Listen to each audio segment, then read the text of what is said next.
अब आगे चलते हैं, ठीक है, यहाँ से कंटिन्यू करते हैं। यहाँ तो समझ में आ गया टोटल। और अब हाँ आगे देखो, कुछ ज़्यादा बड़ा है क्या यार। ठीक है, आज इतना ही रोकते हैं, कल आगे हम पढ़ाएंगे। ठीक है, तुम्हारी इच्छा यहीं तक है। हाँ, हाँ तो अभी के फिलहाल एक काम करो ना, एग्जाम्पल 5 तो तुम एटलीस्ट कर लो। हाँ हाँ, ये एक पेज कंप्लीट कर लो बस, क्योंकि ये तुम्हारे लिए इम्पोर्टेंट रहेगा। तो नहीं तो नेक्स्ट डे आओगे तो ज़्यादा लोड पड़ जाएगा। बताओ क्या करना है, यहाँ से कवर करना है एक पेज। चलो अच्छा, एग्जाम्पल नहीं करते हैं, यहाँ तक तो एटलीस्ट करो। ठीक है, यहाँ से यहाँ ठीक। एग्जाम्पल नहीं करते हैं। ठीक है, तुम्हारी इच्छा नहीं है तो हम नहीं करना चाहेंगे ज़बरदस्ती। सॉरी, यहाँ से यहाँ, यहाँ से लेके यहाँ तक का सिर्फ यहीं एग्जाम्पल नहीं करा रहे हैं। ठीक है, यहाँ से सिर्फ यहीं तक हम कराएंगे। चलो स्टार्ट करते हैं। To confirm whether we are right, we shall put x equal to 5 in the original equation। ठीक है, x इक्वल टू 5 अगर हम ओरिजिनल इक्वेशन में पुट करें, ओरिजिनल इक्वेशन क्या था, x plus three equal to 8 था। अगर हम x इक्वल टू 5 यहाँ पे हम पुट करेंगे तो 5 प्लस थ्री 8 आएगा, इक्वल तो है 8 के। हाँ हाँ, हाँ ओके, आगे which is equal to the RHS as required, जैसा दिया हुआ है। By doing the right mathematical operation on both, subtracting 3 on both side of the equation, we arrive the solution of the equation. Let us look to another equation. ए हाँ। चलो अब पढ़ो यहाँ से। Let us look at another equation, चलो पढ़ो। Let us look at other equation. X minus 3 is equals to 10. What should we do What here. should we do here? We should add 3 to both the side. By doing so, we shall retain the balance, and also the LHS will reduce to just x. New LHS is equals to x minus 3 plus 3 is equals to x. New RHS is equals to 10 plus 3 is equals to 13. Therefore, x is equals to 13, which is required solution. कहने का तात्पर्य क्या है, यहाँ पे देखो, ये तुम्हारा था x minus three equal to 10 था। हाँ, LHS में हम्म। अगर हम प्लस थ्री करते हैं, ठीक है, ये LHS है, x minus three plus three कर रहे हैं तो x आ रहा है सिर्फ। हम्म, हाँ और अगर हम RHS में, RHS में देखो हम वहीं पे डायरेक्ट लेके चलते हैं हमको। देखो ये था तुम्हारा x minus three equal to 10 था, LHS तुम्हारा हुआ x माइनस थ्री। अगर हम इसमें प्लस थ्री बोला है, एड थ्री, तो x minus three plus three कर रहे हैं तो x आ रहा है सिर्फ। RHS हम्म, में 10 है, बोल रहा है एड थ्री, 10 प्लस थ्री करोगे तो 13 आ रहा है, जो कि इक्वेशन न्यू LHS क्या बना, न्यू LHS क्या बना जी। x minus 3 plus 3 अब x और न्यू RHS, 13। अगर हम बाई इक्वेशन जाएं, इसको उतना रहने दो, x माइनस थ्री प्लस 10 करते और थ्री को अगर इस राइट साइड ले जाते तो 10 plus three x equal to 13 आ रहा था, अगर इस हाँ इक्वेशन। तो यही तो न्यू LHS और न्यू RHS तो इक्वल ही ये हुए ना। हाँ अंडरस्टैंड। हाँ अब वही चीज़ यहाँ तक समझाया है तुम्हें, ठीक है। हाँ चलो similarly late us look an equation 5y/35। अब नया इक्वेशन हम देखेंगे, एक जो है क्या है, 5y equal to 35, understand. And एक हाँ देखेंगे m/2 इक्वल टू 5, दो इक्वेशन है। अंडरस्टैंड? Yes. ओके। अगर हम बोल क्या रहा है, in first case we shall divide both side by 5, they will give us as us just y on LHS. अगर हम देखो, कहने का तात्पर्य क्या है कि 5y इक्वल टू 35 था। अगर एलएचएस देखें हम यहाँ पे तो क्या है, 5y है। बोल क्या रहा है कि divide by 5 on both side LHS and RHS. तो हम अगर डिवाइड करेंगे 5y बाई 5 तो 5 आया, न्यू एलएचएस क्या हुआ, सॉरी y आया, न्यू एलएचएस क्या हुआ, y। हाँ. एंड अगर हम न्यू आरएचएस देखा जाए, सॉरी न्यू आरएचएस नहीं, आरएचएस देखेंगे पहले हम, सिर्फ आरएचएस देखें तो 35 है, डिवाइड करो by 5, 35 divide by 5 equal to 7 हुआ। न्यू आरएचएस कितना हुआ,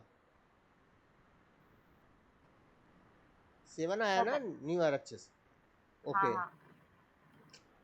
अब न्यू आरएचएस 7 आया। अगर हम ये मेथड सिर्फ ऐसे हम अप्लाई करके, सपोज कि हम डायरेक्ट यहीं पे ऐसे कर दे रहे हैं, अगर हम इस इक्वेशन को डायरेक्ट सॉल्व करें तो क्या आएगा, 5y इक्वल टू 35, इधर 5 मल्टीप्लाई में y से, तो राइट साइड जाएगा 5 तो क्या हो जाएगा, डिवाइड हो जाएगा 35 बाई 5, तो y 7. Equal to 7. 7 आया। ऐसे भी तो आया, ये तो होल्ड किया।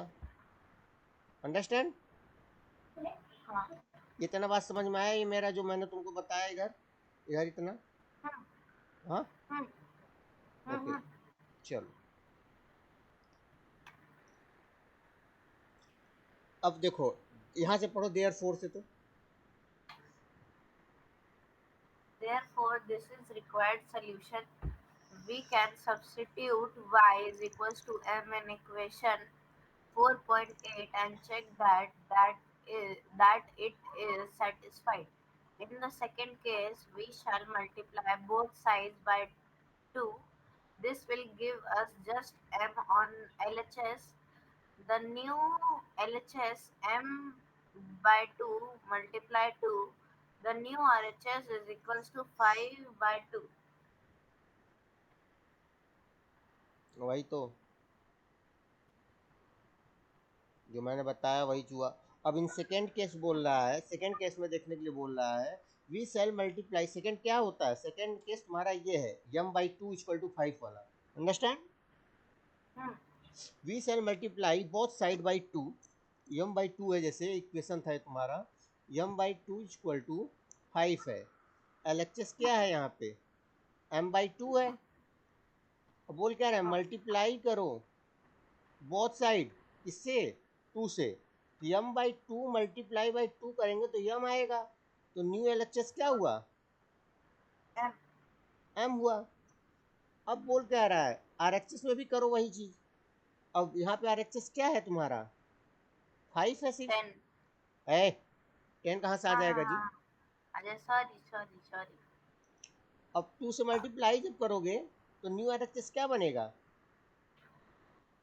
10. 10।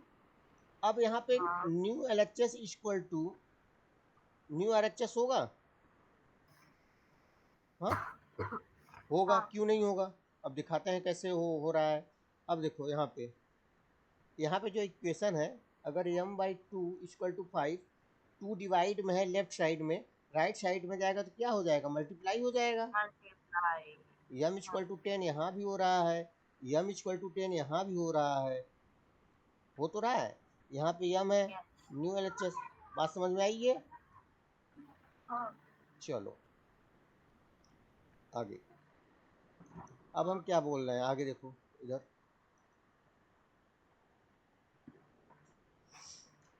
हेंस क्या है, पढ़ो आगे, यहाँ से पढ़ो खुद, तब तुम्हारा कंसंट्रेशन कम करेगा। पढ़ो यहाँ से, चलो करो करो करो, हाँ. चलो पढ़ो। Hence Hence m is equals to 10. It is required solution. You can check whether the solution is correct. One can see that in the above example, the operation we need to perform depends on the equation. Our attempt should be to get the variable in equation separated. Sometimes for doing so, we may have to carry out more than one mathematical operation. Let us solve some more equation with this in mind. चलो बताओ क्या कहना चाह रहा है, समझाओ। मतलब इधर बोल रहा है कि F10 है, तो वो रिक्वायर्ड सोल्यूशन चाहिए। You can check with solution, चाहे हम लोग चेक कर सकते हैं कि सोल्यूशन करेक्ट है कि नहीं। One can see that in above example, the operation we need to perform depends on the equation. जो ऑपरेशन हम लोग को परफॉर्म करना है वो इक्वेशन पे डिपेंड करता है। Our attempt should be to get the variable in equation separated. हमारा अटेम्प्ट होना चाहिए कि वेरिएबल और इक्वेशन सेपरेट होना चाहिए। Sometimes for doing so, we may have to carry out more than one mathematical equation. ये करने के लिए कभी कभार हम लोग को एक से ज्यादा मैथमेटिकल ऑपरेशन कैरी करना पड़ता है, मतलब एक से ज्यादा मैथमेटिकल ऑपरेशन करना पड़ता है। और इधर बोल रहा है let us solve some more equation with this in mind. तो और चल कुछ इक्वेशन सॉल्व करते हैं, ये चीज को ध्यान रखें। तो चलें स्टार्ट करें क्वेश्चन सॉल्व करने के लिए। अभी हो गया तुम्हारा मन भर गया पढ़ाई से, ठीक है। हाँ चलो ये इतना समझ में आया।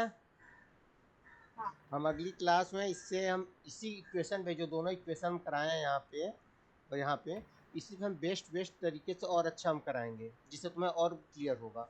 बाकी हम अगले क्लास में एग्जाम्पल 5 क्लियर करेंगे और ये तुम्हारा ये सारा एग्जाम्पल 5 का जितना हुआ ये है पेज नंबर 67 पे सारा क्लियर करेंगे।